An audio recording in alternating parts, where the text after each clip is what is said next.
और इसको कोई द्वंद्व प्रभावित तो नहीं करता है। जैसे भरत जी महाराज ने कहा तो राहुगढ़ महाराज पालकी से छलांग लगाकर नीचे चरणों में भरत जी महाराज के गिर गए। महाराज आप कौन हैं? कहीं आप दुर्वासा तो नहीं है? कहीं स्वयं दत्तात्रेय भगवान तो हमारे सामने नहीं आ गए? अरे महाराज, दुनिया में हमको किसी से भय नहीं लगता है। यदि भय लगता है तो ब्राह्मणों से, हमको संतों से, गुरुजनों से भय लगता है। हे भगवान, आप हैं कौन? आपके कंधे में जो है तो जनेऊ, एक जो पवित्र भी धारण किए हैं। हे भगवान, आप बताइए आप हैं कौन?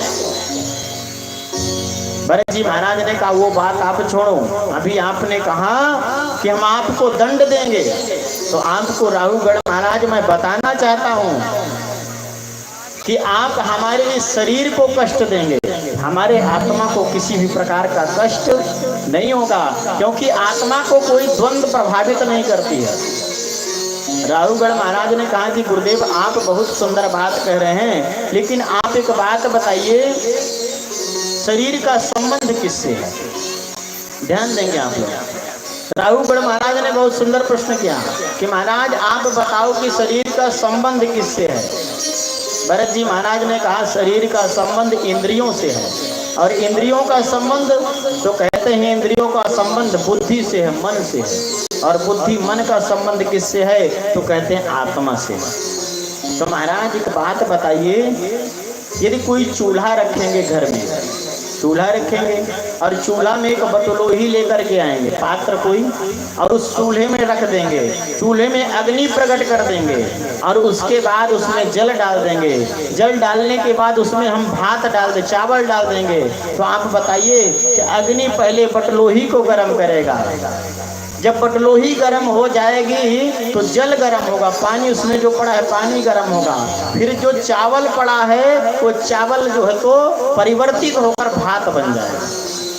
तो आप कृपा करके बताइए, आपने कहा किस शरीर का संबंध इंद्रिय से है, पूरे शरीर का संबंध इंद्रियों से है, और इंद्रिय का संबंध बुद्धि से, मन से है, और मन का संबंध आत्मा से है। तो आपने कहा आत्मा को कोई द्वंद्व प्रभावित नहीं करता।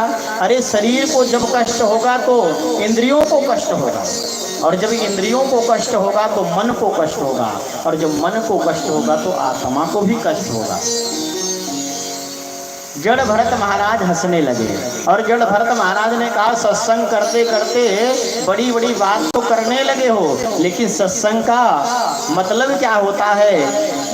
ज्ञानियों के साथ में बात नहीं कर रहे हो। अरे महाराज, आप जो है ना तो सावयव पदार्थ का उदाहरण हमारे सामने दे रहे हैं, और आत्मा जो है ना तो सावयव नहीं, आत्मा तो अवयव पदार्थ है, इसको कोई द्वंद्व प्रभावित तो नहीं करता है।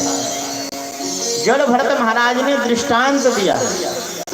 जड़ भरत महाराज ने कहा महाराज आपने कहा कि बटलोही चढ़ा दें, बटलोही में जल डाल दें, चावल डाल दें, चावल बन के गर्म होकर भात बन जाएगा, लेकिन उसी बटलोही में जल डालने के बाद, पानी डालने के बाद हमने चावल नहीं डाला, हमने एक बड़ा सा पत्थर डाल दिया, तो क्या पानी गर्म होने के बाद पत्थर को परिवर्तित कर देगा?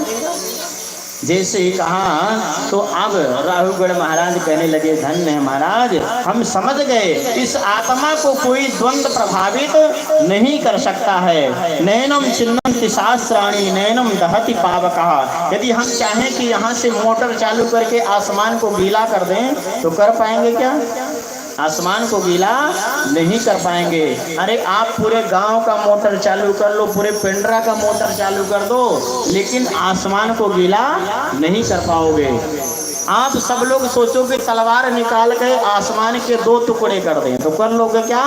जिस प्रकार आकाश को कोई द्वंद्व प्रभावित नहीं करता है, ठीक उसी प्रकार आत्मा को कोई द्वंद्व प्रभावित। भगवान ने सुंदर राहुगढ़ भरत जी महाराज का प्रसंग श्रवण कराया है, और नाम से 3 भरत हुए हैं, एक कैकेयी नंदन भरत, दूसरे श्रीमद् भागवत, तीसरे शकुंतला नंदन भरत। इन 3 भरत के नाम से इस देश का भारत नाम। सुंदर सुखदेव भगवान बताते हैं श्रेष्ठ जम्बू द्वीप है और इसी जम्बू द्वीप में सुंदर भारत देश है। पूरे शरीर